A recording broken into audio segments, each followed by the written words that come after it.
Welcome to அறம் IS academy. இந்த வீடியோவில் டெய்லி நியூஸ் நேவிகேட்டரில் 28th ஏப்ரலில் கவர் ஆகிருக்கக்கூடிய டாபிக்ஸ், அதோட ரிலேட்டடு பேக்ரவுண்ட் டிஸ்கஷன் பார்ப்போம். ஸோ ஃபர்ஸ்ட்டு என்னென்ன லிஸ்ட் ஆஃப் டாபிக்ஸ் வந்து இந்த டேயில் கவர் ஆகிருக்கு அப்படிங்கிறத பார்ப்போம்.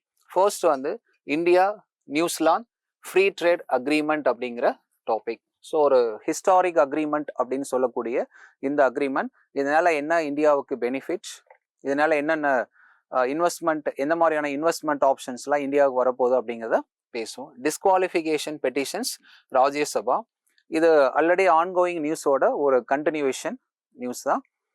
ஆம் ஆத்மி பார்ட்டி எம்பிஸோட joining the party, BJP join பண்ணது, அது ரிலேட்டடாக இருக்கக்கூடிய disqualification related discussion. Shanghai cooperation organization defence ministers meeting. So இது வந்து ஒரு ஆர்கனைசேஷன், இன்டர்நேஷ்னல் ரிலேஷனில் ஆர்கனைசேஷன், இதுக்குள்ளே நிறைய மீட்டிங், அதில் பர்டிகுலராக டிஃபென்ஸ் மினிஸ்டர்ஸ் மீட்டிங் நடக்குது. அதில் என்ன பேசுகிறாங்க அப்படிங்கிறத பற்றி பேசுவோம். Fertiliser security in India. So fertiliser, so இப்போ ரீசன்ட் டேஸில் இருக்கக்கூடிய நிறையா டாபிக்ஸ் வந்து வெஸ்ட் ஏஷியா கிரைசிஸ்னுடைய இம்பேக்ட்னால நிறையா நியூஸ் நமக்கு வந்துட்டு இருக்கு. அந்த ஆஸ்பெக்டில் ஃபெர்டிலைசர் செக்யூரிட்டி அப்படிங்கிற ஒரு வேர்டை பற்றி பேசியிருக்காங்க. அப்படின்னா என்ன, எதுக்காக இந்த வேர்டை இப்போ ரீசெண்டாக பேசிட்டு இருக்காங்க அப்படிங்கிறத பற்றி பார்ப்போம். Public wifi hotspot, telecom regulatory authority of India now thinking about to have an public wifi. டிஸ்லைஸ்டு வேர்ல்டில் this wifi facility that is public அப்படிங்கிறது, இந்த பப்ளிக் ஏரியா, அதனோட இம்பார்ட்டன்ஸ் என்ன, வாட் இஸ் இட் அப்படிங்கிறது. Next New Delhi declaration. This topic related to international big cat அலையன்ஸோட upcoming summit New Delhi நடக்க போது, அதை பற்றி பேசியிருக்காங்க. அதில் என்ன, அந்த இனிஷியேட்டிவ் யார் என்னங்கிறத பற்றி பார்ப்போம். Breast cancer treatment. இந்த ட்ரீட்மெண்ட் நம்ம கொடுக்குறோம். கேன்சர் அப்படிங்கிறது வந்து ஒன் ஆஃப் த எமர்ஜிங் ஒரு ஹெல்த் பர்டன் டிசீஸாக வந்துட்டு இருக்கு. பட் இருந்தாலும் அந்த ட்ரீட்மெண்ட்டை வந்து எஃபெக்டிவாக கேரி அவுட் பண்ண முடியல இது வரைக்கும். அதுக்கான என்ன ரீசன்ஸ் அப்படிங்கிறதுல ஒரு ஃபர்ஸ்ட் ஒரு ஐடென்டிஃபிகேஷனை கொண்டு வந்திருக்காங்க சம் யூனிவர்சிட்டி, அதனோட ரிசர்ச், அது என்னங்கிறத பார்ப்போம். பிரிண்டட் சர்க்கியூட் போர்ட் வார் எஃபெக்ட் அப்படின்னு ஒரு டாபிக். அதாவது ஆல்ரெடி நம்ம சொன்ன வெஸ்ட் ஏஷியா கிரைசிஸ்னால செமிகண்டக்டர் இண்டஸ்ட்ரியில், எலக்ட்ரானிக் இண்டஸ்ட்ரீஸில் யூஸ் பண்ணக்கூடிய இம்பார்ட்டண்டான ஒரு காம்பனன்ட் இந்த சர்க்கியூட். இதனோட இம்பேக்ட் வார்னால என்ன, இதனோட அவைலபிலிட்டி என்ன மிஸ் ஆயிருக்கு, அதனால என்ன கான்சிக்வன்ஸ் அப்படிங்கிறதெல்லாம் பேசியிருக்காங்க. Google AI data centre in Andhra Pradesh, அதுக்கான ப்ராசஸ் வந்து ஸ்டார்ட் ஆயிருக்காங்க. இன்னைக்கு ரீசெண்ட் டேஸில் இந்த டேட்டா சென்டர் அப்படிங்கிற டேர்ம் வந்து பாப்புலர் ஆகிட்டு வருது. லைக் நம்ம கால் சென்டர் அப்படின்னு சொல்லலாம், அந்த மாதிரி. ஸோ அது என்ன அப்படிங்கிறத பார்ப்போம். Chabahar port US sanction. International ரிலேஷனில் முக்கியமான ஒரு ஏரியா வந்து கனெக்டிவிட்டி ப்ராஜெக்ட்ஸ் அப்படின்னு சொல்லுவோம். அதில் ஒரு இந்தியாவோட overseas port development at Iran தான். ஸோ இதுக்கும் இந்தியாவுக்கும் யூஎஸ்க்கு என்ன சம்மந்தம் இருக்குது, சாங்ஷன்ஸ் எதுக்காக போட்டிருக்காங்க அப்படிங்கிறத பற்றி பார்ப்போம். So now one by one topics will discuss. First topic, India New Zealand signed historic trade agreement. So இதை நம்ம ஜிஎஸ் பேப்பர் 3ல் எக்கனாமியில் ஆட் பண்ணிக்கலாம். ஸோ ட்ரேட் ரிலேட்டடான டாபிக், ட்ரேட் ரிலேட்டடான டாப்பிக்கில் ஆட் பண்ணிக்கலாம். ஸோ இந்த இதில் இருக்கக்கூடிய கீவேர்டு ஃப்ரீ ட்ரேட் அக்ரிமெண்ட் அப்படிங்கிறோம். ஸோ பொதுவாக நம்ம ட்ரேட் அப்படிங்கிறது ஃப்ரீக்வெண்ட்டாக நம்ம பார்க்கக்கூடிய ஒரு டேர்ம். அதில் நிறையா கண்ட்ரீஸோட நம்ம ட்ரேட் அப்படிங்கிறத நார்மலாக for improve our economy, investment attract பண்ணுறது, இதை பண்ணிகிட்டு இருக்கோம். ஸோ அதில் ஃப்ரீ ட்ரேட் அக்ரிமெண்ட் அப்படிங்கிற அந்த term, what is it free trade அப்படிங்கிறது எக்ஸாம் பாயிண்ட் ஆஃப் வியூவில் பார்க்குறோம் அப்படின்னா, ரெண்டு கண்ட்ரியுமே ட்ரேடில் இருக்கிறவங்க two different countries, different political system, economy, population, இதெல்லாம் இருக்கக்கூடியது. அதில் ஒரு லைக் மைண்டடாக அந்த ட்ரேடில் இருக்கக்கூடிய பேரியர்ஸ் எல்லாம், ட்ரேடில் வந்து பேரியர்ஸ் சொல்லுவாங்க, டேரிஃப் சொல்கிறது வந்து நம்ம டேக்ஸ்ன்னு சொல்கிற மாதிரி ட்ரேடில் வந்து tariff at the international level, அதில் இருக்கக்கூடிய பேரியர்ஸ் எல்லாம் ரிமூவ் பண்ணி ஒரு தடையற்ற வர்த்தகம் கேரி பண்ணுறதுக்கு எப்போ ரெண்டு கண்ட்ரீஸ்குள்ளே ஒரு லைக் மைண்டட் ஸ்டேஜுக்குள்ளே போகிறாங்களோ அந்த இடத்துல they will go for the agreement. அதுதான் பேசிக்காக ஃப்ரீ ட்ரேட். அப்படின்னா ரெண்டு கண்ட்ரீஸ்குள்ளே இதுக்கப்புறம் அந்த ட்ரேடை சைன் பண்ணிட்டாங்கன்னா ரெண்டு கண்ட்ரிக்குமே அது வின்வின் சுச்சுவேஷனாக இருக்கும். அதே சமயத்தில் அவங்களோட டொமஸ்டிக் இன்ட்ரெஸ்ட்டை விட்டு கொடுக்க மாட்டாங்க. டொமஸ்டிக் இண்டஸ்ட்ரீஸை ஏதாவது ஒரு செக்டார்ஸோட அந்த ட்ரேடுனால வர்ற இம்பேக்டை அலோவ் பண்ணாமல் பேலன்சிங்காக ஒரு இன்ட்ரெஸ்ட்டை எடுத்துகிட்டு போகிறதா இந்த ஐடியா. ஸோ இது இம்மீடியட்டாக நடக்கிற ப்ராசஸ் இல்லை. இந்த ஃப்ரீ ட்ரேட் அக்ரிமெண்ட் பொறுத்த வரைக்கும் லாஸ்ட் ஒரு 1 இயரில் நிறைய ஃப்ரீ ட்ரேட் அக்ரிமெண்ட்டை இந்தியா சைன் பண்ணியிருக்கோம். இதுக்கு முன்னாடி ஜான்வரி மந்தில் நம்ம பார்த்தா India European Union free trade agreements mother of all deal அப்படின்னு சொல்லியிருப்பாங்க. ஏன்னா ரொம்ப லாங் இயர்ஸ் டிஸ்கஷன் இருக்கும். அந்த மாதிரி லைனில் அந்த டாப்பிக்கில் இப்போது இந்த இதுக்கான ப்ராசஸ் இனிஷியலாக ஸ்டார்ட் பண்ணது வந்து 2010 2 கண்ட்ரியும் பேச ஆரம்பிக்கிறாங்க. பேசுகிறாங்க. ஒவ்வொரு கண்ட்ரிஸ்குள்ள அந்த டிஸ்கஷன் இருக்குது. 2015 வரும்போது ட்ராப் பண்ணிடுறாங்க, டிஸ்கன்யூ ஆகுது. திரும்ப எகெயின் வந்து இந்த வருஷம் மார்ச் 2025 பேசுகிறாங்க. பேசி டிசம்பர் 2025 ஒரு வழியாக அவங்களுக்குள்ள அந்த ஃப்ரீ ட்ரேட் அக்ரிமெண்ட்டுங்கிறதுக்கான நெகோசியேஷனில் அண்டர்ஸ்டாண்டிங் வருது. அதை இப்போ ரீசெண்டாக எஸ்டர்டே அந்த டாபிக் வந்து டீலை சைன் பண்ணியிருக்காங்க. இதுதான் நமக்கான நியூஸ் அப்படிங்கிறது. ஸோ இதனால் என்ன பெனிஃபிட்ஸ் இருக்க போது, யாரெல்லாம் பெனிஃபிட் ஆகுறாங்க? ஸோ இதில் பேசிக் அண்டர்ஸ்டாண்டிங் வந்து நமக்கு வாட் இஸ் ஃப்ரீ ட்ரேட் அக்ரிமெண்ட்டுங்கிற கான்செப்ட் தெரிஞ்சுக்கணும். இதனால் நமக்கு வந்து ட்ரேட் இம்ப்ரூவ் ஆகும், investment and people to people ties வழக்கமாக நடந்துட்டு இருக்கோம். இப்போ இருக்கக்கூடியதில் இன்னும் அந்த பேரியர்ஸ் எல்லாம் ரிமூவ் பண்ணி இன்னும் கொஞ்சம் எஃபெக்டிவாக எடுத்துகிட்டு போகிறோம். ஸோ இதில் நமக்கு லிஸ்ட் அவுட் பண்ணியிருக்காங்க. எலிமினேஷன் அப்படிங்கிற விஷயம், இது வரைக்கும் இருந்த பேரியர்ஸ் எல்லாம் நம்ம எலிமினேட் பண்ணுறோம் அப்படிங்க, அதுதான் எலிமினேஷன். அப்போ எங்கன்னா வுட்டு, உல், லெதர் ப்ராடக்ட்ஸ் இதெல்லாம், அதுக்கப்புறம் பெட்ரோலியம், வெஜிடபிள் ஆயில்ஸ், இந்த மாதிரி எலக்ட்ரிக்கல் மிஷினரி இதெல்லாம் கொஞ்சம் கொஞ்சமாக இமீடியட்டாக கொஞ்சம் கொஞ்சமாக டேரிஃபை ரிடக்ஷன் பண்ணியிருக்கக்கூடிய பொருள்லாம் எது அப்படின்னு சொல்லி ப்ராடக்ட் எக்ஸ்க்ளூடட், இதுதான் இந்த இடத்துல important. So dairy product, milk, cream, cheese இதெல்லாமே, animal products, agriculture products, sugar, artificial honey இது எல்லாமே வந்து excluded, which means it is not part of the trade. ஏன்னா இதில் எல்லாத்துலேயுமே நியூசிலாந்து வந்து கொஞ்சம் better, strong manufacturing production idea இருக்கும். இப்போ அந்த ப்ராடக்ட் இந்தியாவுக்குள்ளே வரும்போது இந்தியன் டொமஸ்டிக் இண்டஸ்ட்ரியும் நம்ம ஃபார்மர்ஸும் அக்ரிகல்ச்சர் இண்டஸ்ட்ரியும் அஃபெக்ட் ஆகும். அதை எலிமினேட் பண்ணியாச்சு. இமீடியட்டாக இந்த டீல் சைன் பண்ணதுக்கப்புறம் பேரியர்ஸை ரிமூவ் பண்ணுற ஏரியா இமீடியட்னு கொடுத்துருக்காங்க. கொஞ்சம் கொஞ்சமாக எலிமினேட் பண்ணக்கூடிய ஏரியாஸ் அப்படிங்கிறது கொடுத்துருக்காங்க. ஸோ ஒரு ஃப்ரீ ட்ரேட், நார்மலாக ஒரு ட்ரேடு நடந்தால் என்ன நடக்கும், அதுக்கப்புறம் அடுத்த லெவல் அந்த ட்ரேடுலேருந்து அடுத்த லெவல் ஃப்ரீ ட்ரேடு நடக்கும்போது என்ன விஷயம் அதனால பெனிஃபிட் ஆயிருக்கு அப்படிங்க பேசுவோம். இப்போ இந்த இடத்துல கீவேர்டு வந்து ஃப்ரீ ட்ரேட் அக்ரிமெண்ட் பற்றி படிச்சிருக்கணும். எந்தெந்த ப்ராடக்ட்ஸ் எல்லாம் எக்ஸ்க்ளூடட் அப்படிங்கிறத எக்ஸாமில் கேட்கறதுக்கான வாய்ப்பு இருக்குது. இப்போ ரீசெண்டாக நடந்த சிடிஎஸ் எக்ஸாமில் இந்த கொஷினை வந்து கேட்டிருப்பாங்க. இந்தியா நியூசிலாந்து ஃப்ரீ ட்ரேட், ஏன்னா டிசம்பர்லேயே அதை பேசி முடிச்சிட்டோம். எதெல்லாம் வந்து இன்க்ளூடட், எதெல்லாம் எக்ஸ்க்ளூடட், இந்த மாதிரி கொஷின்ஸை கேட்டிருப்பாங்க. ஸோ இதில் அடிஷனலாக இதை எப்படி பார்க்குறோன்னா, 2 கண்ட்ரியுமே long term growth and global positioning அப்படின்னு 2 பேர்த்துக்குமே இந்த விஷயம் லாங் டேர்மில் இது பெனிஃபிட் ஆகுது. அண்ட் 2 கண்ட்ரியுமே அவங்களோட ட்ரேடை குளோபல் லெவலில் பொசிஷன் பண்ணுறதுக்கான ஒரு ஐடியா. இந்தியாவுக்கு இந்தியன் ஃபார்மர்ஸை குளோபல் லெவலில் ப்ரொமோட் பண்ணுறதுக்கு women, youth and artisans benefit ஆகுறாங்க. இது வந்து ஒன்ஸ் இன் அ ஜென்ரேஷன் ஆப்பர்ச்சுனிட்டின்னு சொல்கிறோம். எந்தெந்த ஏரியா வந்து இதில் பெனிஃபிட் ஆகுறாங்க. That is a shared commitment to stable rules-based trade, people to people ties அப்படின்னு சொல்கிறாங்க. அதாவது எந்த ஒரு ஹார்ம்ஃபுல் நேச்சர் இல்லாமல் ரூல்ஸ் பேஸ்டான ஒரு ட்ரேடு தான் நெகோஷியேட் பண்ணியிருக்காங்க. அண்ட் ஆல்சோ சென்சிட்டிவ் செக்டார்ஸ் எல்லாத்தையும் நம்ம எக்ஸ்க்ளூட் பண்ணியிருக்கோம், சரிங்களா. அண்ட் நியூசிலாந்தை பொறுத்த வரைக்கும் இதை மார்க்கெட்டை அவங்க டைவர்சிஃபை பண்ணுறாங்க.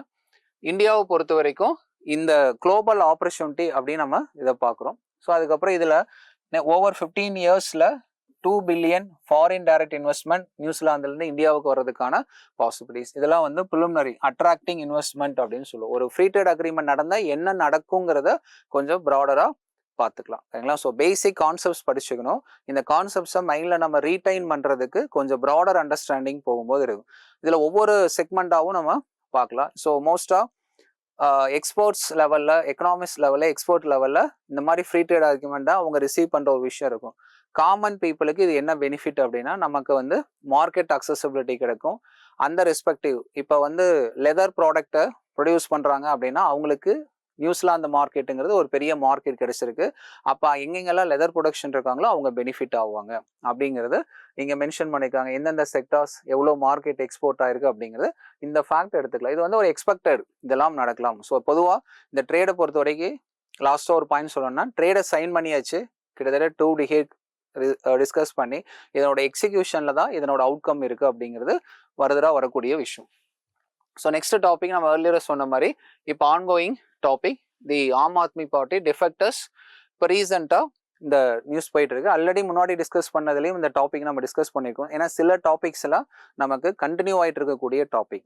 இந்த டேல ஒருவேளை நம்ம இன்னைக்கு தான் இந்த நியூஸை பார்க்குறோம் அப்படின்னா இந்த நியூஸோட கண்டினியூஷன் அப்படின்னு இருக்கும். ஸோ அதில் பேசிக்காக நம்ம தெரிஞ்சுக்க வேண்டியது பிலிம்ஸ் ஆஸ்பெக்ட்ல இந்த டாபிக் வந்து பாலிட்டி அண்ட் கவர்னன்ஸில் எடுத்துக்கலாம். GS2 பாலிட்டி அண்ட் கவர்னன்ஸ் ஆஸ்பெக்ட்ல, பர்டிகுலர் பிலிம்ஸில் பாலிட்டி ஆஸ்பெக்ட்ல 10th schedule of the constitution, so anti defection சரிங்களா, இந்த ப்ரொவிஷன் அதுக்குள்ளே இருக்கக்கூடிய கண்டென்ட் நம்ம ஆல்ரெடி டிஸ்கஸ் பண்ணதுலேருந்து எடுத்துக்கலாம். இது வந்து ஆன்கோயிங் ப்ராசஸ்.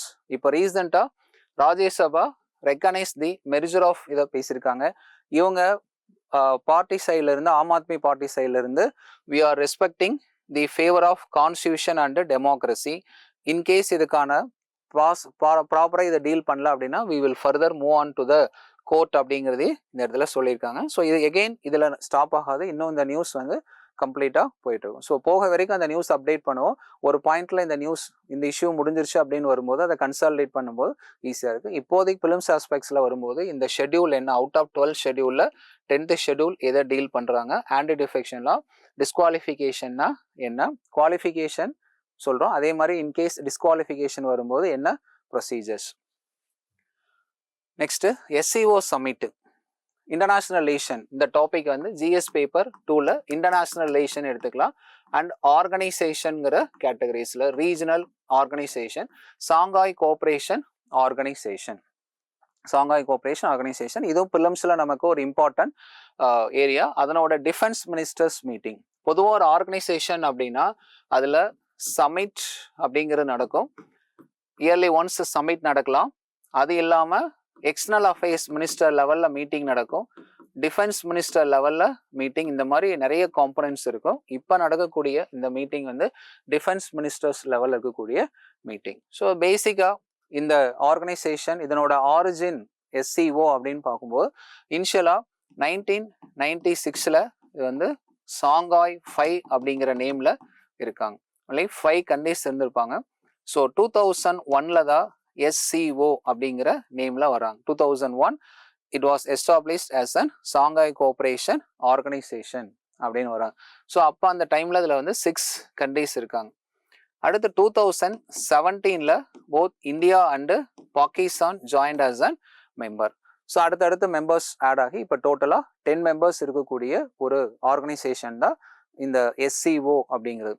இந்த SCO ஃபோக்கஸ் பண்ணக்கூடிய area the peace, counter terrorism, enhancing defense cooperation within the grouping, and they will address terrorism related issue, extremism related issues எல்லாத்தையுமே டிஸ்கஸ் பண்ணக்கூடிய ஒரு ஆர்கனைசேஷன் தான். இதில் டோட்டல் 10 மெம்பர்ஸ். இங்கே யார் யார் மெம்பர்ஸாக இருக்காங்க, லாஸ்ட்டாக பெலாரஸ் ஜாயின் பண்ணியிருப்பாங்க. இல்லை India Pakistan both are members. ஏன்னா சில நேரம் கொஸ்டின்ஸ் கேட்கும்போது அந்த ஆர்கனைசேஷன் எப்போ எஸ்டாப்ளிஷ் பண்ணாங்க, தென் யார் யார் மெம்பர்ஸ் இருக்காங்க, லாஸ்ட்டாக ஜாயின் பண்ண மெம்பர்ஸ் யார், இந்த ஆர்கனைசேஷனுடைய அப்ஜெக்டிவ் என்ன, இந்தியா அந்த ஆர்கனைசேஷனோட சமிட்டை ஹோஸ்ட் பண்ணியிருக்கோமான்னு கேட்டால் எஸ் 2023ல் இந்தியா வந்து ஹோஸ்ட் பண்ணியிருப்போம். யூஸ்வலாகவே இந்த மாதிரி இருக்கிற சமிட் வந்து ரொட்டேஷன் பேஸில் தான் அதனோட மீட்டிங் அப்படிங்கிறது இருக்கும். ஸோ அந்த ரொட்டேஷன் தான் இது. சமிட் கிடையாது, டிஃபென்ஸ் மினிஸ்டர்ஸ் லெவலில் இருக்கும். திடீர்னு அடுத்து எக்ஸ்டர்னல் அஃபேர்ஸ் மினிஸ்டர் லெவலில் பேசுவாங்க. இயர்லி ஒன்ஸ் அந்த சமிட் அப்படிங்கிறது நடக்கும். ஸோ அதே மாதிரி கிர்கிஸ்தான் பில்செக் அப்படிங்கிற பிளேஸ்ல வந்து இந்த டிஃபென்ஸ் மினிஸ்டர்ஸ் மீட்டிங் அப்படிங்கிறது நடக்குது. ரைட். ஸோ அதில் நம்ம பேசின விஷயம் தான் 6 கண்ட்ரிஸ். அதுக்கப்புறம் SCO has 10 மெம்பர்ஸ். இதனோட representation 25% of global GDP, 25%, 15% of international trade. They are focusing on mutual interest based, universally accepted principles, norms of international laws follow பண்ணி ஒர்க் பண்ணக்கூடிய ஒரு ஆர்கனைசேஷனாக இருக்காங்க. ஸோ நெக்ஸ்ட் வந்து fertiliser security strong, stable, well managed. சரி, இப்போ என்னன்னா அந்த ongoing issues West Asia crisis இருக்குனால இந்த எசென்ஷியல் கமாடிட்டிஸோட அவைலபிலிட்டியை வச்சு அப்பப்போ நமக்கு நியூஸ் வந்துட்டே இருக்கும்.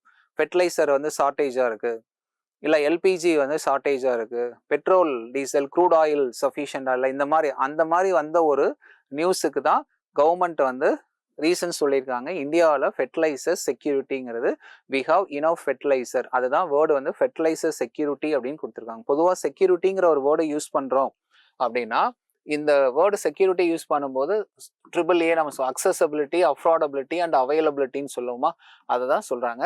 So no worry about that, we have an strong stable well managed fertiliser, அதுதான் ஃபெர்டிலைசர் செக்யூரிட்டின்னு சொல்கிறாங்க. இதே மாதிரி தான் நம்ம cyber security, food security, nutrition security, water security, இந்த மாதிரி டேர்ம்ஸ் எல்லாம் சொல்லலாம். இது நமக்கு ஜிஎஸ் பேப்பர் 3ல எக்கனாமி, அதில் டைப்ஸ் ஆஃப் கிராப்ஸ், ஏன்னா ஃபுட் ப்ரொடக்ஷன் அதில் எசென்ஷியலான விஷயமே வந்து பார்த்தீங்கன்னா ஃபெர்டிலைசர் அப்படின்னு கொடுத்துருக்காங்க. ஸோ அந்த வந்த கொஷினுக்கு இவங்க வந்து ரீசன் கொடுத்துருக்காங்க கவர்மெண்ட் வந்து. ஸோ காரிஃப் என்னென்ன டைப்ஸ் ஆஃப் கிராப்ஸ் படிக்கும் போது அதில் என்னென்ன டைப்ஸ் ஆஃப் கிராப்ஸ் இருக்குது, kharif, rabi and annual horticulture crops, இதெல்லாம் தான் நம்மளோட பிலிம்ஸ் பாயிண்ட் ஆஃப் வியூ இருக்கக்கூடிய கொஷின்ஸ். இதுக்கு முன்னாடி யூபிஎஸ்சியில் கொஷின்ஸ் எப்படி கேட்டிருக்காங்கன்னா, ஸோ ஃபியூ கிராப்ஸோட நேம்ஸ் கொடுத்துருவாங்க, அந்த நேம்ஸ் கொடுத்துட்டு எதெல்லாம் வந்து comes under the kharif or rabi, இது ஹார்டிகல்ச்சர் ஆனுவல் கிராப். அப்போ டைப்ஸ் ஆஃப் கிராப் படிச்சுக்கணும், அந்த கிராப்போட க்ரோத்துக்கு ஃபெர்டிலைசர் அப்படிங்கிற விஷயம். அதே மாதிரி இந்த எசென்ஷியல் ஃப்ரீக்வெண்டாக நம்ம யூஸ் பண்ணக்கூடிய ஃபெர்டிலைசர்ஸோட நேம் அப்படிங்கிறது நமக்கு தெரிஞ்சிருக்கணும்.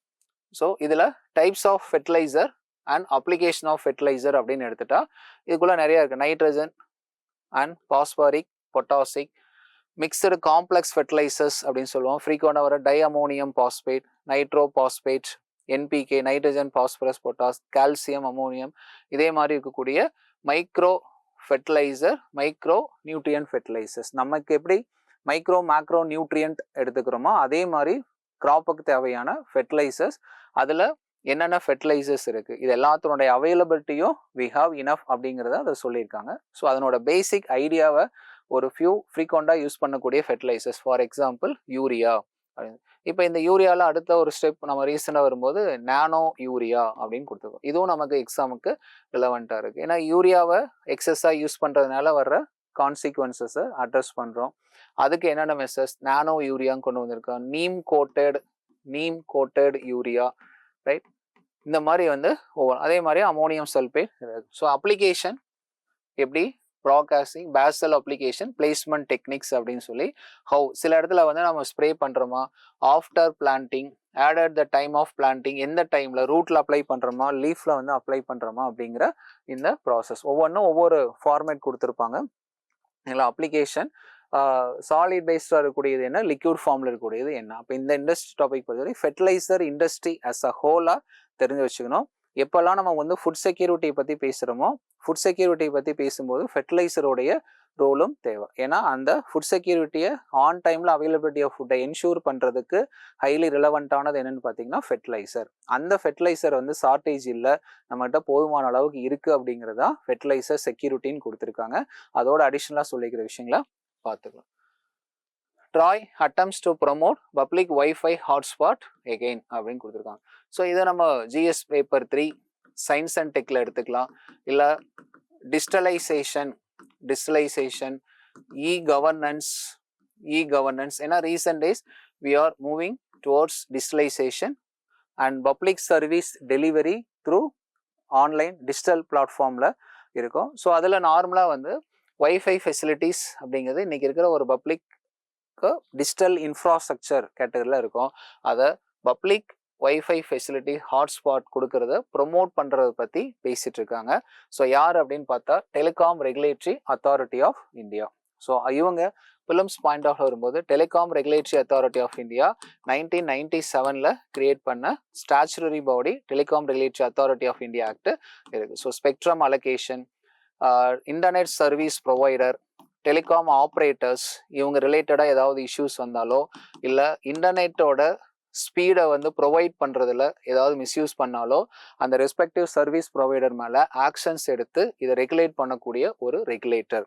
எப்பவுமே ஒரு ரெகுலேட்டர்ஸ் அப்படின்னு நம்ம இருப்போம், இதை ஈஸியாக நம்ம ஞாபகம் வச்சுக்கலாம். கம்ஸ் டு ஆர்பிஐ, பேங்க்குக்கு வந்து regulator, SEBI for share market அந்த மாதிரி டெலிகாம் இண்டஸ்ட்ரியோட ஒரு ரெகுலேட்டர் தான் telecom regulatory authority of India 1997 கொண்டு வந்திருப்பாங்க. ஸோ இது 1997 கொண்டு வரதுக்கான ரீசனும் இன்னும் கொஞ்சம் நம்ம அதனோட பேக்ரவுண்ட் பார்த்தோம் அப்படின்னா 1995 தான் இந்தியாவில் இந்த மொபைல் யூசேஜும் and internet for all maximum people are many places we can access அப்படின்னு நம்ம ரீச் ஆயிருப்போம் 1995.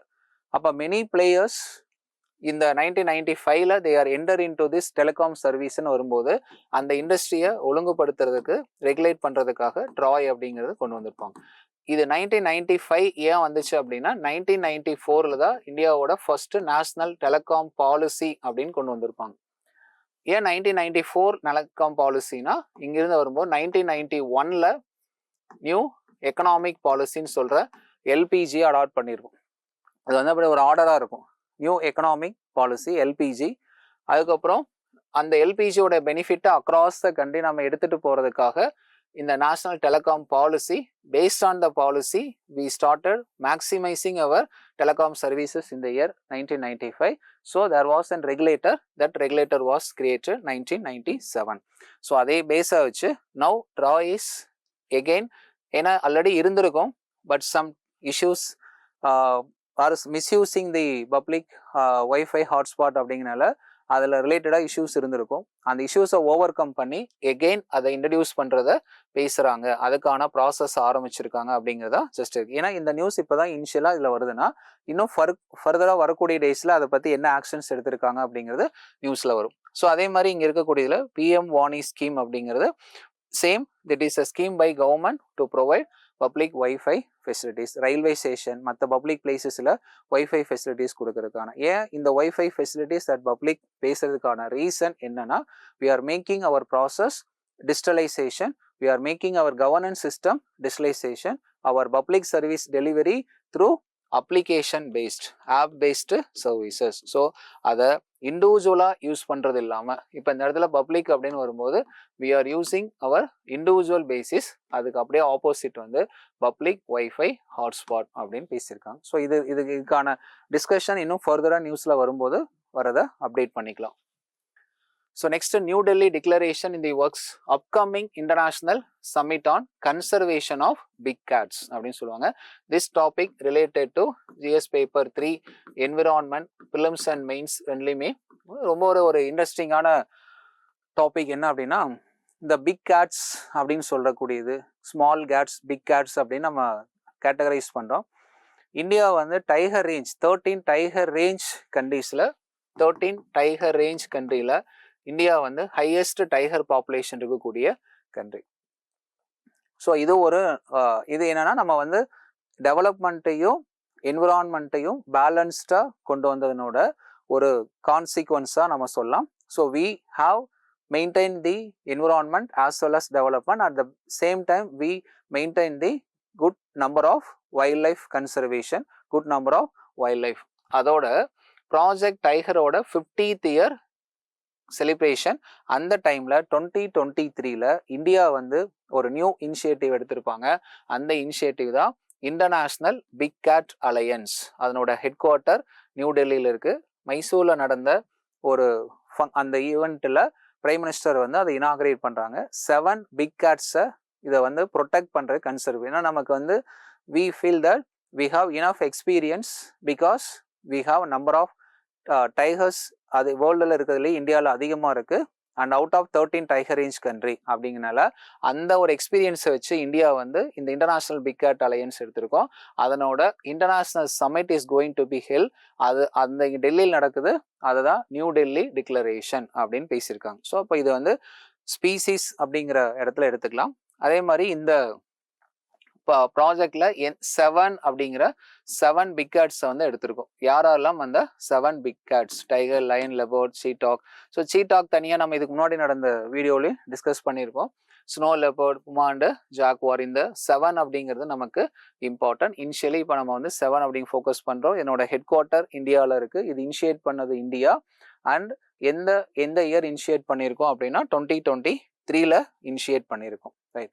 ஸோ இதுக்கப்புறம் இந்த மீட்டிங் நடக்குது. ஃபர்தராக அதில் என்ன பேசுகிறாங்க அப்படிங்கிறத எடுத்துக்கலாம். ஸோ இந்த டாபிக் இந்தியா வந்து எப்பவுமே ஸ்பீசிஸ் ஸ்பெசிஃபிக் கன்சர்வேஷன் அப்படிங்கிற ஒரு டாப்பிக்கை சொல்லுவாங்க. ஸோ இந்தியாவை பொறுத்த வரைக்கும் ஸ்பீசிஸ் ஸ்பெசிஃபிக் கன்சர்வேஷன், ஒவ்வொரு ஸ்பீசிஸ்க்குமே we have separate project. So project tiger, project elephant, project snow லெப்பர்டுன்னு சொல்லி ஒவ்வொரு ஸ்பீசிஸ்க்குமே தனித்தனியாக நம்ம அது இந்தியாவோட one of the unique approach to conserve the wildlife அப்படிங்கிற ஐடியா. ஸோ இதான் இந்த டாபிக் பொறுத்த வரைக்கும் இருக்கிற இன்ஃபர்மேஷன். ஸோ அதே மாதிரி இந்த 7 பிக் கேட்ஸ் அப்படிங்கிறது 95 கண்ட்ரீஸில் இருக்குது. That is spreaded in Asia, Africa, America and also என்னோட ஹெட் குவார்ட்டர்ஸ் நம்ம ஆல்ரெடி பேசியாச்சு. And one more important with respect to prelims அப்படின்னா one health policy or one health approach. One health approach. So one health approach include human health, animal health and environment. Human health, animal health and environment இது எல்லாத்தையும் இருக்கு. ஏன்னா both we are dependent on environment to get the various services or benefits. So அதே மாதிரி animal ஹெல்த்தும் important. ஏன்னா diseases spread from animal also affecting human. So better we have and same attention to protect the human as well as animal and the environment. அதுதான் one health approach. இப்போ what is mean by one health அப்ரோச்னு கேட்கலாம். இந்த organisation எவ்வளோ species, head quarter, எப்போ ஆரம்பிச்சாங்க, யார் இதில் ஆரம்பிச்சாங்க அப்படிங்கிறதுலாம் topic. So next, researchers decode why standard drug treatment for most prevalent of the breast cancer stops working in some patients. So இது வந்து ஒரு ரிசர்ச்சர், ஆன்கோயிங் ரிசர்ச்சர் சொல்லியிருக்காங்க. இந்த topic GS paper 3 science and டெக்ல டிசீசஸ் அப்படிங்கிற டாபிக்ல எடுத்துக்கலாம். இல்லை ஜிஎஸ் பேப்பர் 2ல ஹெல்த் அப்படிங்கிற டாபிக் எடுத்துக்கலாம். ஸோ எப்பவுமே இந்த diseases related that will become an concern for public health concern, public health burden அப்படின்னு சொல்லுவாங்க.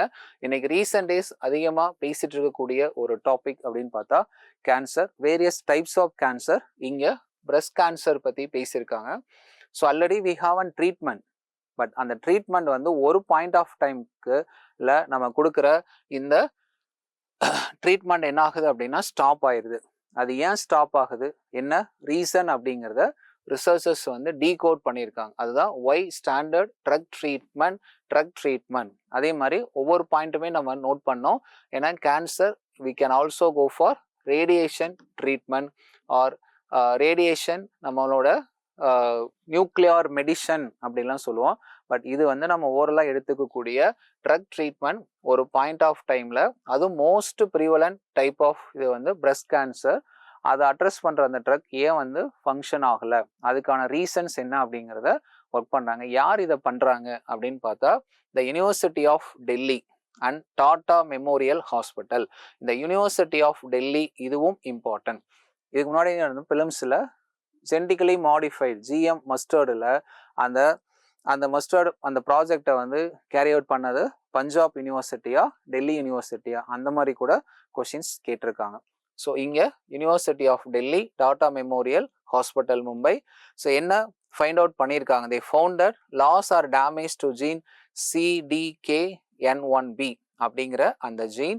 இந்த டேர்மை வந்து நம்ம நோட் பண்ணி வச்சுக்கலாம். That is one of the reason why that's failed அப்படின்னு சொல்லியிருக்காங்க. As a hormone receptor positive breast cancer don't work effectively some patients. இதுக்கான ரீசன்ஸை ஒரு ஜீன் ஐடென்டிஃபை பண்ணியிருக்காங்க. அந்த ஜீனோட நேம் பேசியிருக்காங்க. ஸோ அந்த நேம் பார்த்து வச்சுக்கலாம். அதே மாதிரி இந்த வந்து 70% of the all cases in India இதை பற்றி பேசியிருக்காங்க. That is a possible reason. And also there is another gene is responsible for the production of protein called P27. So P27 அப்படிங்கிற இந்த ஜீன் தான் தட்ஸ் ப்ரோட்டீன் அந்த protein form ஆகிறதுக்கான synthesis ஆகிறதுக்கான reasons அப்படிங்கிறத ஐடென்டிஃபை பண்ணியிருக்காங்க. அண்ட் ஆல்சோ இந்த cases identify பண்ணி இப்போ இந்த ஐடியா நமக்கு என்ன ஒரு கன்க்ளூஷன் கொடுத்துருக்கு அப்படின்னா we need further research. அந்த further research என்ன மாதிரி இருக்கணும்னா precision medicine. ஏன்னா எப்பவுமே இந்த கேன்சர் டியூமர் செல்ஸ் வந்து அதுக்கான ட்ரீட்மெண்ட் நம்ம ப்ரொவைட் பண்ணும்போது ஹெல்த்தி செல்ஸும் சேர்ந்து அஃபெக்ட் ஆகும். அப்போ அந்த ஹெல்த்தி செல்ஸ் அஃபெக்ட் ஆகாமல் நம்ம வந்து டியூமர் செல்ஸை மட்டும் அட்ரஸ் பண்ணுறது.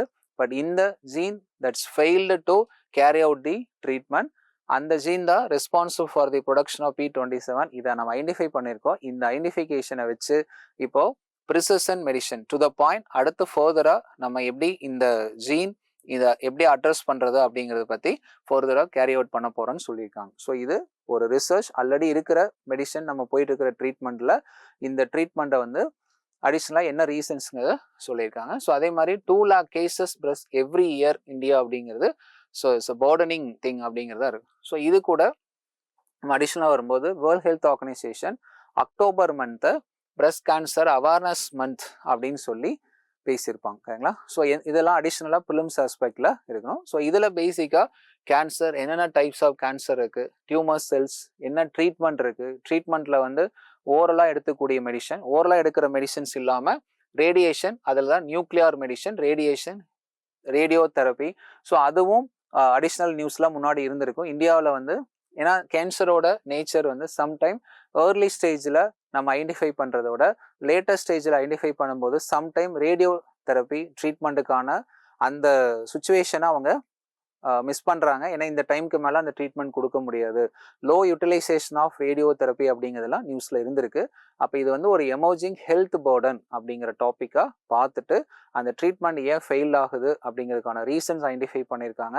அதை பேஸை வச்சு ஃபர்தராக ஒர்க் பண்ணுறாங்க. இது எல்லாமே வந்து நமக்கு கண்டினியூவாக கமா போட்டு அடுத்து அப்படியே போகிற டாப்பிக்காக தான் இருக்கும். இந்த டேட்டில் இதில் என்ன பேசியிருக்காங்க அப்படிங்கிறது, இதுக்கு அடுத்து என்ன ஃபர்தராக வர்றாங்கிறத அப்டேட் பண்ணிக்கலாம். So next, West Asia war disturbed the circuit board supply chain. Again, this topic, GS paper 3, science and technology, semiconductor. இன்னைக்கு ரீசெண்ட் டேஸில் நம்ம ஃபோக்கஸ் பண்ணக்கூடியது செமிகண்டக்டர், எலக்ட்ரானிக்ஸ் மேனுஃபேக்சரிங், எல்லா டைப் ஆஃப் எலக்ட்ரானிக் மேனுஃபேக்சரிங்லையுமே தேவைப்படக்கூடிய பிரிண்டட் சர்க்கியூட் போர்டு அப்படிங்கிறது. So இதெல்லாம் வந்து what is it is essential component in our every important நம்ம யூஸ் பண்ணுற எலக்ட்ரானிக் வைஸ். அது வெஸ்ட் ஏஷியா கிரைசிஸ்னால பாதிக்கப்பட்டிருக்கு. அதில் பர்டிகுலராக யார் அப்படின்னா சவுதி அரேபியாவோட இந்த ஜூபைல் பெட்ரோகெமிக்கல் காம்ப்ளெக்ஸ் வந்து ஏர்லியராக ஈரான் வந்து அட்டாக் பண்ணியிருப்பாங்க. அது அட்டாக் பண்ணதுனால என்ன இருக்குன்னா இந்த சர்க்கியூட் தயாரிக்கிறதுக்கு தேவையான இந்த high purity polyethylene resin, இது வந்து கிரிட்டிக்கல் பேஸ் மெட்டீரியல் எட் யூஸ்டு டு மேனுஃபேக்சர் லேமன். ஸோ பாருங்க எங்கெங்க கான்சிக்வன்ஸ் இருக்கு. இந்த நடக்கிற வாரு, அந்த வார்னால நேரடியாக சவுதி அரேபியா இல்லைனாலும் யூஎஸோட பேசஸ், யூஎஸோட ப்ரெசன்ஸ் இதை வச்சு ஈரான் வந்து சவுதி அரேபியா அட்டாக் பண்ணி, சவுதி அரேபியா அட்டாக் பண்ணதுனால இந்த போர்டு தயாரிக்கிறதுக்கு தேவையான ஒரு material high purity polyethylene ether resin, இது வந்து நம்ம ரீச் பண்ண முடியாதனால இப்போ என்ன ஆகுதுன்னா திஸ் சர்க்கியூட் ஷார்டேஜ் டிஸ்டர்ப் அப்படின்னு பேசியிருக்காங்க. இதெல்லாம் தான் வார் எஃபெக்ட் அப்படின்னு சொல்றது. இன்னைக்கு குளோபலைஸ்டு வேர்ல்டில் இன்டர்டிபெண்டன்ட் இருக்குனால டைரக்டா இல்லைனாலும் இன்டைரக்டா ஏதோ ஒரு இடத்துல அது வந்து அஃபெக்ட் ஆகுது அப்படிங்கிற விஷயம். ஸோ இந்த இடத்துல இந்த வாட் இஸ் பிரிண்டட் சர்க்கியூட் போர்டுனா என்ன, இதனோட அப்ளிகேஷன்ஸ் என்ன இருக்கு, இது எதனால இது நியூஸ்ல இருந்திருக்கு அப்படிங்கிறது மட்டும் தெரிஞ்சுக்கலாம். ஸோ இதை பொறுத்த வரைக்கும் it is the internal components that transmit electrical signals through electronic devices. It is an internal component that இதனோட ரோல் வந்து transmit electrical signal. If electricity lifeblood for எலக்ட்ரானிக்ஸ்னா the circuit board for internal organ. So இது ரெண்டுமே நம்ம வந்து பிரிக்க முடியாது. ஏன் வந்து இப்போ எலக்ட்ரிசிட்டியோட யூசேஜும் அதிகமாயிட்டு இருக்கு அப்படின்னா இந்த டிஸ்லைஸ்டு வேர்ல்டில் we are started using more gadgets, electronic component use பண்ணுறோம். அதனோட ஃபங்க்ஷன், அஃபெக்டிவ் ஃபங்க்ஷனுக்கு நமக்கு எலக்ட்ரிசிட்டி தேவை. அதே எலக்ட்ரானிக் காம்பனன்ட்ஸோட இன்டர்னல் இருக்கக்கூடிய ஒரு முக்கியமான ஆர்கன் தான் திஸ் பிரிண்டட் சர்க்கியூட் போர்டு அப்படின்னு சொல்லுவாங்க. இது இதனுடைய மாடர்ன் டே ஆரிஜின் வந்து அரௌண்ட் 1960s இருந்து இருக்கு. And it's very important component of calculators, cash registers and other simple devices of electrical circuit. Electrical circuit இருக்கிற எல்லா இடத்துலையுமே இதனோட யூசேஜ் இருக்கு. இதனோட அப்ளிகேஷன்ஸ் ஹைடெக், இப்போ 5G டிவைசஸ் அண்ட் ஏரோஸ்பேஸில், டிஃபென்ஸில், ஆட்டோமொபைல் இண்டஸ்ட்ரீஸில், எனர்ஜி ப்ரொடக்ஷன், ஸ்டோரேஜ், டிஸ்ட்ரிபியூஷன்ஸில், இது எல்லா இடத்துலையுமே இதனோட யூசேஜ் இருக்கு. இப்போ எலக்ட்ரிக் வெஹிக்கிளில் வந்து இதனோட usage, electric vehicle, electric motor அதனோட இடத்துல யூசேஜ் இருக்கு. எப்பவுமே நமக்கு கொஸ்டின் ஏரியா வந்து அப்ளிகேஷன், பட் நியூஸ் என்னன்னு பார்த்துக்கணும். நியூஸ் அங்கே இருக்கிற வார் எஃபெக்ட், அதுக்கப்புறம் வாட் இஸ் அதனோட யூசேஜ் என்ன அப்படிங்கிறது. ஸோ நெக்ஸ்ட் கூகுள் ஏஐயோட டேட்டா ஹப் அப்படின்னு சொல்லியிருக்காங்க. எங்கன்னா விசாகப்பட்டினம்ல that's going to be Google AI data சென்டரை ஸ்டார்ட் பண்ண போகிறாங்க. ஆல்ரெடி பேசியிருந்தாங்க, அதுக்கான ப்ராசஸை வந்து ஸ்டார்ட் பண்ணியிருக்காங்க. இது வந்து நம்ம ஒரு ஒன்லைனர் நியூஸாக எடுத்துக்கலாம். இதனால என்ன பெனிஃபிட் இருக்கு அப்படின்னா, high value jobs in data science, cyber security, AI operations, இது எல்லாத்துலேயும் அந்த ஜாப் ஆப்பர்ச்சுனிட்டிஸ் வந்து இருக்கு. எங்க எஸ்டாப்ளிஷ் பண்ணியிருக்காங்க அப்படிங்கிறத it's going to be establish in Visakhapatnam. That's global technology map, global technology ஹப்பை வந்து இதை ப்ரொஜெக்ட் பண்ணுறோம். அதுக்கான ப்ராசஸ் ஆல்ரெடி பேசி இதுக்கான ஒர்க்கை இப்போ ஸ்டார்ட் பண்ணியிருக்காங்க. சரிங்களா? ஸோ இதிலே போட்டிருக்காங்க 1 GW இனிஷியல் பொட்டன்ஷியல், ஃபியூச்சரில் 5 GW மாத்திரம். Targeted year of completion project வந்து 2028. டெக்னிக்கல் ஜாப் வந்து 2000 ஜாப்ஸ் கிரியேட் பண்ணுறதுக்கான இருக்குது. Total investment, mostly total investments எல்லாம் பெருசாக கேட்கறது இல்லை. சரிங்களா? எவ்வளோ லேண்டு இதெல்லாம் நமக்கு இல்லை. ஸோ எவ்வளோ ப்ரொடியூஸ் பண்ண போகிறோம், அதே மாதிரி இந்த டேட்டா சென்டரோட யூசேஜ் என்ன, தட்ஸ் கோயிங் டு பி. ஏன்னா இப்போ டிஜிட்டலைஸ்டு வேர்ல்டில் நம்ம அதிகமாக ப்ரொனவுன்ஸ் பண்ணுற ஏரியா வந்து டேட்டா அப்படிங்கிற விஷயம். நம்ம எல்லா சர்வீசஸ் ப்ரொவைட் பண்ணுறதுலையுமே we are started collecting data அப்படின்னு சொல்கிறோம். அந்த டேட்டாவை ப்ராசஸ் பண்ணக்கூடிய அந்த டேட்டா சென்டர், அதனோட கூகுள் ஏஐ டேட்டா சென்டரோட ஹப்பு தான் இங்கே நியூஸில் இருக்குது. இதுவும் நம்ம ஜிஎஸ் பேப்பர் 3 சயின்ஸ் அண்ட் டெக்கில் தனியாக நமக்கு ஐடி செக்டார் அப்படிங்கிற டேர்மே கொடுத்துருப்பாங்க, அதில் எடுத்துக்கலாம். ஸோ வேர் இட் இஸ், இது ஒன்லைனில் கேட்கும்போது வேர் இட் இஸ், விச் ஸ்டேட் அப்படின்னு கேட்கும்போது ஆந்திர பிரதேஷ். ஸோ கூட ஒரு பாயிண்ட் நம்ம ஆட் பண்ணால், இந்த தெலுங்கானா கிரியேஷனுக்கு அப்புறம் தெலுங்கானா ஆந்திரா ரெண்டு பேருமே நீங்கள் யூனிக் ஒரு விஷயம் பார்த்தீங்கன்னா மோர் கான்சென்ட்ரேட்டட் ஆன் டெக்னாலஜி ஓரியன்டட். அதுலேயும் இந்த யங்கஸ்ட் ஸ்டேட்னு சொல்லக்கூடிய தெலுங்கானா வந்து அதிகமாக ஃபோக்கஸ் வந்து அவங்களுக்கு இருக்கிற அந்த ஐடி ஹப்னு சொல்கிற ஹைதராபாத்தை ஒரு ஐடி ஹப். அப்போ மோஸ்ட்டாக அவங்களோட ஃபோக்கஸ் வந்து இப்போ இருக்கிற அட்வான்ஸ்டு டெக்னாலஜியை பேஸை வச்சு அவங்களோட டெவலப்மெண்ட்டை மற்ற ஸ்டேட்ஸை விட அவங்க குயிக்காக வேகமாக அந்த வளர்கிறதுக்குள்ள டெக்னாலஜியை பேஸை வச்சுருக்கு. அதனால வந்து பார்த்திங்கன்னா India's first block chain district தெலுங்கானாவில் இந்த மாதிரி. அதே மாதிரி ஆந்திராவும் பார்த்தீங்கன்னா அந்த ஆந்திர பிரதேசும் அதனோட ஃபோக்கஸ் இருக்குது. அந்த வகையில் கூகுள் ஏஐயோட டேட்டா சென்டர் இப்போ நம்ம சொன்னதை இந்த ரெண்டு ஸ்டேட்டோட ஃபோக்கஸ் எங்கே இருக்குது, எல்லா ஸ்டேட்டுமே டெக்னாலஜி இந்த மாதிரி ஏஐ இதெல்லாம் ஃபோக்கஸ் பண்ணுறாங்க. பட் இருந்தாலும் இந்த ரெண்டு ஸ்டேட்டோட அப்ரோச்சஸை தெரிஞ்சுக்கிட்டு அதுக்கப்புறம் ஒன்லைனராக ஃபிலிம்ஸ் பாயிண்ட் ஆஃப் வியூவில் இது எங்கே நமக்கு வந்து ஹெல்ப் பண்ணது, எந்த ஸ்டேட்டு எப்போது முடிய போகுது அப்படிங்கிறத பார்த்துக்கலாம். And what is data centre? It's going to be the processing of collection of data. ஏன்னா டேட்டா சென்டர் இதெல்லாம் வரும்போது நீங்கள் அடிஷனா digital personal data protection DP act 2023 அதை பேஸ் பண்ணி ரீசெண்டாக கொண்டு வந்திருக்கக்கூடிய ரூல்ஸ் இதெல்லாம் அடிஷ்னலாக ஆட் பண்ணி வச்சுக்கலாம். Right. So next one, the last news discussing Chabahar port issue with Iran and US centre அப்படின்னு சொல்லியிருக்காங்க. ஸோ இது ஒரு இந்தியாவுடைய thus we can take GS paper 2 international ரிலேஷன்லேயும் எடுத்துக்கலாம். அண்ட் பேப்பர் 3ல இன்ஃப்ராஸ்ட்ரக்சர் இன்ஃப்ராஸ்ட்ரக்சருங்கிற டாப்பிக்கில் போர்ட் அப்படிங்கிற டாபிக் நமக்கு கொடுத்துருப்பாங்க.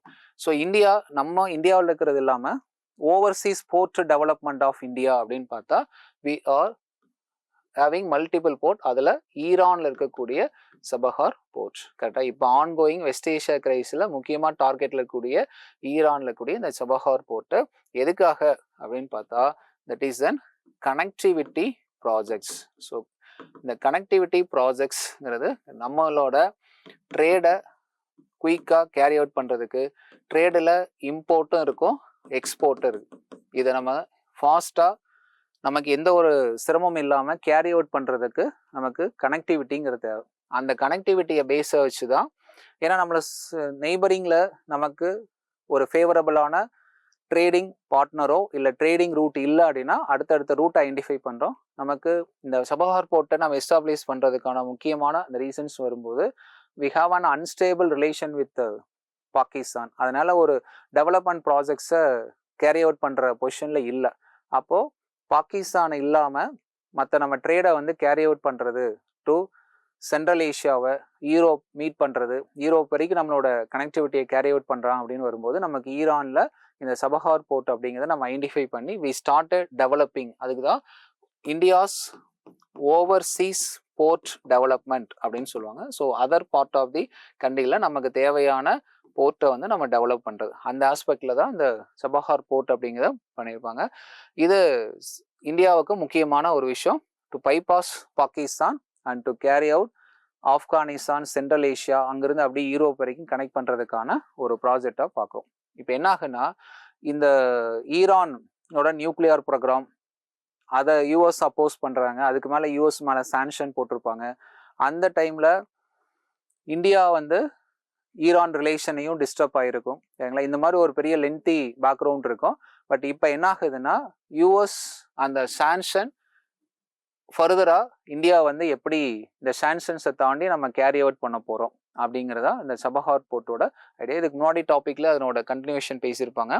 இப்போ இந்தியா வந்து இது வந்து இந்தியாவுக்கான ஒரு ஸ்ட்ராட்டஜிக் அட்டானமி, ஒரு critical test for India to improve the யூஎஸோட சாங்ஷன்ஸையும் தாண்டி நம்ம வந்து யூஎஸ் சாங்ஷன்ஸ் ஆக்சுவலாக யார் மேலே, ஈரான் மேலே போட்டிருக்கிற யூஎஸ் சாங்ஷன், பட் இந்தியா வந்து அந்த ப்ராஜெக்டை ஈரானில் கேரி அவுட் பண்ணிக்கலாம் அப்படின்னு சொல்லி யூஎஸ் வந்து சொல்லியிருப்பான். அதுதான் வெய்வர் அப்படின்னு சொல்கிறோம்.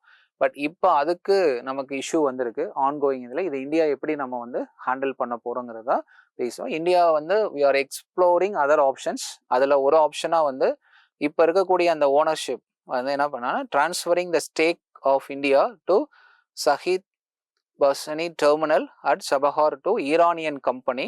லேட்டராக வந்து வி வில் டேக் கேர் அப்படின்னு சொல்லி ஒரு ஆப்ஷன்ஸே இருக்காங்க. இதுவும் ஒரு not yet conclusive, we are exploring the other options. அப்போ பேசிக்காக அண்டர்ஸ்டாண்டிங் இந்த போர்ட் வந்து நமக்கு எங்கே இருக்குது, சபஹார், சரிங்களா? ஸோ இந்த போர்ட் எங்கே இருக்குது, ஈரான், இந்த போர்ட்டோட இம்பார்ட்டன்ஸ் என்ன, what is the importance of having this port for இந்தியாவுக்கு, இந்த போர்ட்னால என்ன இம்பார்ட்டன்ஸ் இருக்குது அப்படிங்க எடுத்துக்கலாம், ரைட்? ஸோ இதுக்கு என்ன சேலஞ்சஸ் இருக்குது அப்படின்னா, இங்கே இருக்கிற இந்த காதர் போர்ட் அப்படின்னு சொல்கிற பாகிஸ்தான், இதை பக்கத்தில் சைனா வந்து டெவலப் பண்ணிட்டு இருக்காங்க.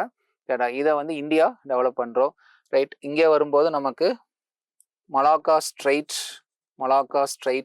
இது எல்லாமே வந்து இன்டர் கனெக்டடாக நம்ம ஒரு ட்ரேடை, ஃப்ரீ ஃப்ளோ ஆஃப் ட்ரேடை கேரி அவுட் பண்ணுறதுக்கு அங்கங்கே நமக்கு தேவையான கனெக்டிவிட்டி ப்ராஜெக்ட்ஸை கொண்டு வரும். சித்வி போர்ட் இன் மியான்மர், இந்த மாதிரி சபாங் இன் இந்தோனேஷியா, இந்த மாதிரி அடிஷ்னல் அந்த இன்ஃப்ராஸ்ட்ரக்சரை நம்ம டெவலப் பண்ணிகிட்டு இருக்கோம். ஸோ இதில் ஃபர்தராக இந்தியா வந்து இந்த யூஎஸ் சாங்ஷன், வெய்வர் இதெல்லாம் தாண்டி இந்த சபஹார் இஷ்யூவை எப்படி இந்தியா ஃபர்தராக நம்ம டீல் பண்ண போகிறோங்கிறது அப்கமிங்கில் வரக்கூடிய நியூஸ். பேசிக்காக வாட் இஸ் இட், ஓவர்சீஸ் போர்ட்னா என்ன, இது வந்து கம்ஸ் அண்டர் இன்ஃப்ராஸ்ட்ரக்சருக்குள்ளே வரக்கூடியது, இதனோட இம்பார்ட்டன்ஸ் டு இந்தியா என்ன, ஏன் இந்த போர்ட்டை வந்து நம்ம இது பண்ணணும் அப்படிங்கிறதுக்கான ஐடியாவை பார்த்துக்கலாம். ஸோ அது கூட அடிஷ்னலாக வரும்போது international north south transport corridor, China Pakistan economic corridor, belt and road initiative part, maritime silk road, India Middle East Europe corridor, இந்த மாதிரி நிறைய காரிடார் ப்ராஜெக்ட்ஸ் இருக்கும்.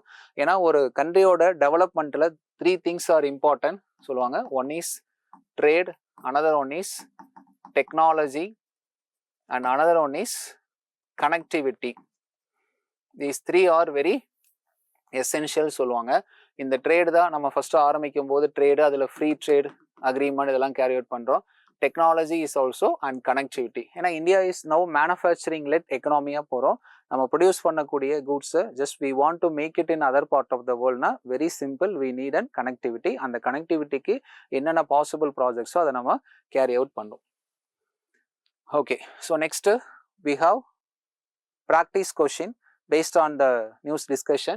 What is the importance of developing Chabahar port by India? அப்படின்னு ஒரு question. India's trade with African country will enormously increase. India's relation with oil producing Arab countries will be strengthened. India will not depend on Pakistan for access to Afghan Central Asia, and Pakistan will facilitate protect installation of gas pipeline and Iraq and so similar இருக்கக்கூடிய எல்லாத்தையும் கொடுத்துருக்காங்க. So இதுக்கு என்ன answer வரும் அப்படிங்கிறத based on the discussion வச்சுட்டு think பண்ணுங்க. Consider the following statement regarding International Big Cat Alliance. It was launched by Prime Minister of India, Mysore 23. Primarily aims to conservation of 7 big cat. Headquarter are France. How many of the statements அப்படின்னு கேட்டிருக்கோம். So இந்த 2 கொஷின்ஸ்க்குமே based on the news analysis டிஸ்கஷனை வச்சு என்ன answer வரும் அப்படிங்கிறத பார்த்துட்டு கமெண்ட் பண்ணுங்க. ஸோ ஐ ஹோப் ஒரு clear idea topic related to the news prelims ஆஸ்பெக்டில் எந்த கீவேர்டை நியூஸ்ல இருந்து நம்ம ஃபோக்கஸ் பண்ணணும், அந்த கீவேர்டை அந்த நியூஸை தெரிஞ்சுக்கிறதுக்கு பேக்ரவுண்ட் இன்ஃபர்மேஷன்ஸையும் கொஞ்சம் ஞாபகம் வச்சோம் அப்படின்னா அந்த கீவேர்டை ஞாபகம் வச்சுக்கிறது ஈஸியாக இருக்கும். And most of the news அதனோட கண்டினியூஷன் வந்து அடுத்தடுத்து வரதுல வந்துடும். Thank you all.